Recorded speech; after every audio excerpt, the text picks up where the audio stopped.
Hello friends, अस्मिताज किचनमध्ये आपलं स्वागत आहे। तर आज आपण बनवणार आहोत बोंड। यासाठी आपल्याला कवळं लागेल। ते कवळं चिरून घ्यायचं आणि आतमधला जे गर आहे ते स्वच्छ काढून घ्यायचा। नंतर या प्रकारे असं चिरून घ्यायचं। त्याला स्वच्छ धुवून घेतलेलं आहे। गॅसवर पाणी ठेवलेलं आहे उकळण्यासाठी। आता पाणी आपलं उकळलं आहे, त्यामध्ये आपण हे कवळं टाकून देऊ।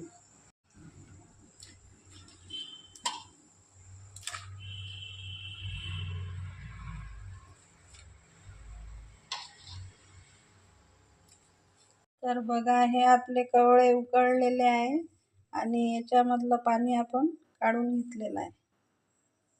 एका कापडात आपण काढून घेऊ आणि याचं पाणी काढून घेऊ।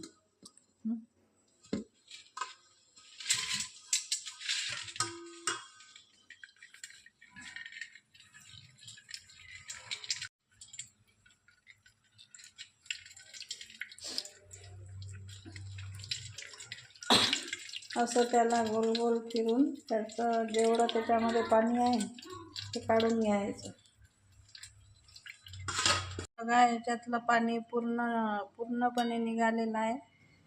आता हे आपण कढईमध्ये गॅसवर ठेवलेलं आहे आणि त्याला छान प्रकारे स्मॅश करून घेऊ। तर यामध्ये 1 वाटी साखर घातलेली आहे।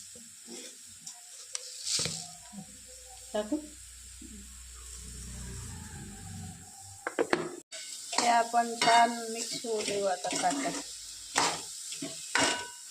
साखर आपली पूर्ण याच्यामध्ये मेल्ट झालेली आहे।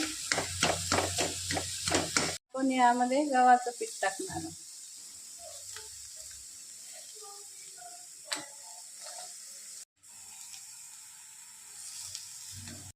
आणि ते छान मिक्स करून घेऊ।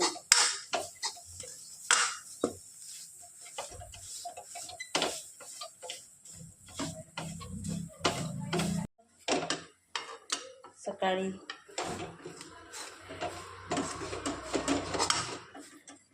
आता आपण यामध्ये विलायची पावडर टाकणार आहोत। ती पण छान मिक्स करून घेऊ।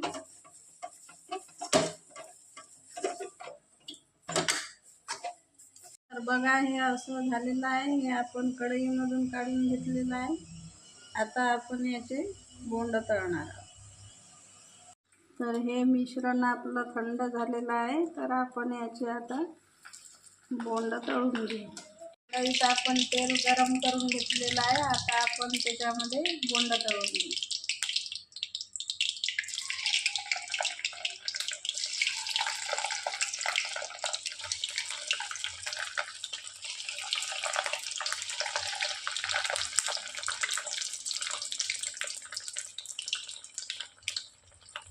हे छोटे छोटे तोडायचे।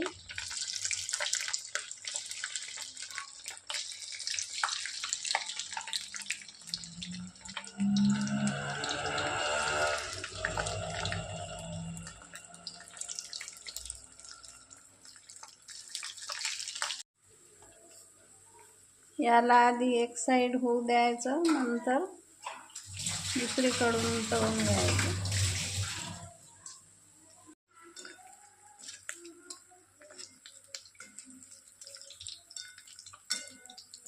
झाले एखादं बोंड ठेवून द्या। खरं खाऊन पाय टेस्ट।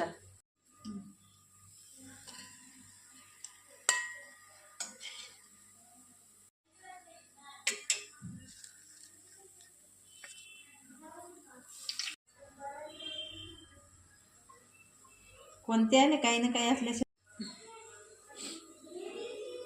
काही लेकराला तळून दिसन ना। तर बघा, आपले बोंड तयार झालेले आहे आणि किती छान यांना कलर पण आलेला आहे आणि एकदम नरम झालेले आहे आणि याची टेस्ट पण खूप जबरदस्त लागते।